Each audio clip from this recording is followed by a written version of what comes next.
মই গৌৰী সোণোৱাল মোৰ অন্য এটা ভিডিঅ'লৈ আপোনালোকক সকলোকে স্বাগতম জনাইছোঁ। আজি পুৱাৰে ভিডিঅ'টো আৰম্ভ কৰিছোঁ।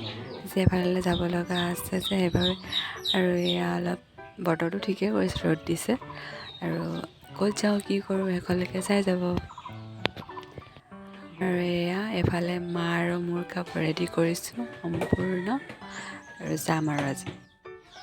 আৰু এয়া ৰেডি হৈ কাপোৰ পিন্ধি অলপ সদায় মুখত অকণমান কিবা কিবি ঘঁহি যাওঁ, আৰু দেৰি হৈছে, মাতি আছে, মইহে লেজি কৰোঁ সদায়। আৰু ফাইনেলি লুক ফুল লগাই মুখত অকণমান কিবা কিবি ঘঁহি লৈ যাওঁ, আৰু ভিডিঅ'টো স্ক্ৰীনত চাই যাব। আৰু এয়া এফালে আমি আহিছোঁ তৰুণজ্যোতি যুৱ সংঘৰ আৰু পুথিভঁৰালৰ নৱনিৰ্মিত গৃহ আৰু মঞ্চ উদ্বোধনৰ বাবে আহিছোঁ। আৰু মই ইয়াত বিশেষ এটা কাৰণত আহিছোঁ, কি কৰোঁ ইয়াত চাই যাব ভিডিঅ'টো শেষৰলৈকে। আৰু আহি পাই ছাইডত দেখিলোঁ এয়া প্ৰতিযোগিতা ইমান চমনি কৰিছে নহয়, বহুত গাঁৱলীয়া পৰিৱেশত নাচিব পৰা যায়।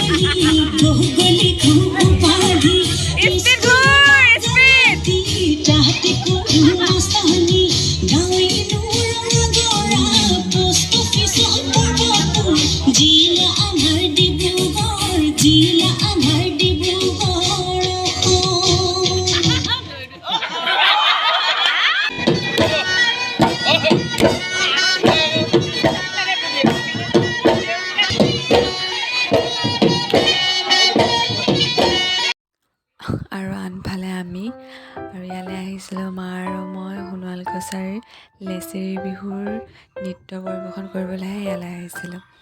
আৰু মাক যে একেবাৰে প্ৰথমবাৰৰ বাবে দুয়োজনীয়ে একেখন মঞ্চত একেলগতে নাচিলোঁ।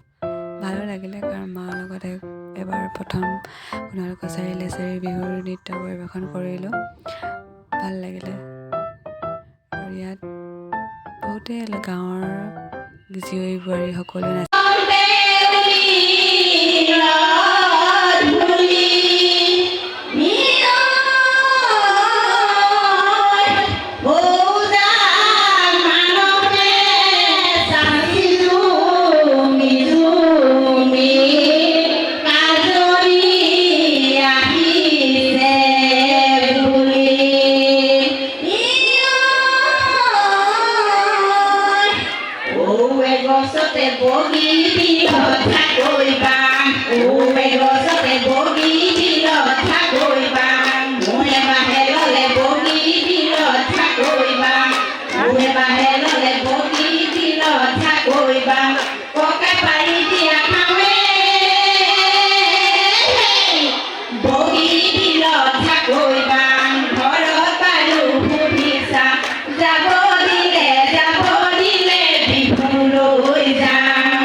এইফালে আইতাৰ বাহী খুব নাছিলে তাত,